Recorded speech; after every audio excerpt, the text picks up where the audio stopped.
Jammu and Kashmir దగ్గర పెహల్గామ్ అనే ఒక ప్లేస్ అయితే ఉంది భయ్యా. ఆ ప్లేస్ దగ్గర రీసెంట్‌గా ఒక ఇన్సిడెంట్ అయితే జరిగింది.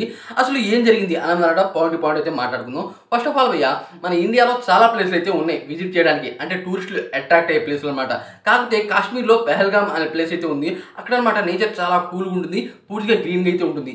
దాని కారణంగా అక్కడ చాలా సినిమాల షూటింగ్ కూడా జరిగాయంట. కరోనా తర్వాత అన్నమాట చాలా మంది అంటే 5 క్రోర్ మెంబర్స్ కన్నా ఎక్కువే వచ్చారంట ఆ ప్లేస్‌కి అన్నమాట విజిట్ చేయడానికి. అయితే రీసెంట్‌గా అన్నమాట ఒక ఇన్సిడెంట్ అయితే జరిగింది భయ్యా. ఏంటంటే టెర్రరిస్టులు ఒక ముగ్గురు టెర్రరిస్టులు అయితే వచ్చారంట.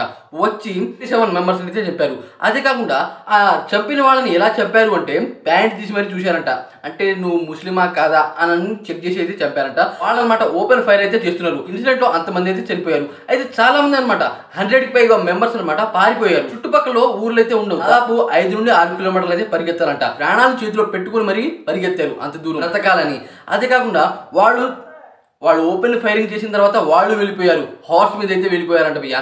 అయితే దీనికి సంబంధించి ఇండియాలో కొంతమంది మెంబర్స్ ఏమని చెప్తున్నారు అంటే అసలు గవర్నమెంట్ ఏం చేస్తుంది, ఆర్మీ ఫోర్స్ లేదా ఇలాంటి ఇన్సిడెంట్ జరుగుతుందని ముందే ఐడియా ఉంటుంది. చాలా మంది రా ఏజెంట్లు అయితే ఉంటారు. కొన్ని ఇన్ఫర్మేషన్లు అయితే ముందే వస్తాయి. అలా ఉన్నా సరే మీరు ఆర్మీ ఫోర్స్ ని ఏం చేశారు? జమ్మూ అండ్ కాశ్మీర్ లో ఆర్మీ ఫోర్స్ ఉందా?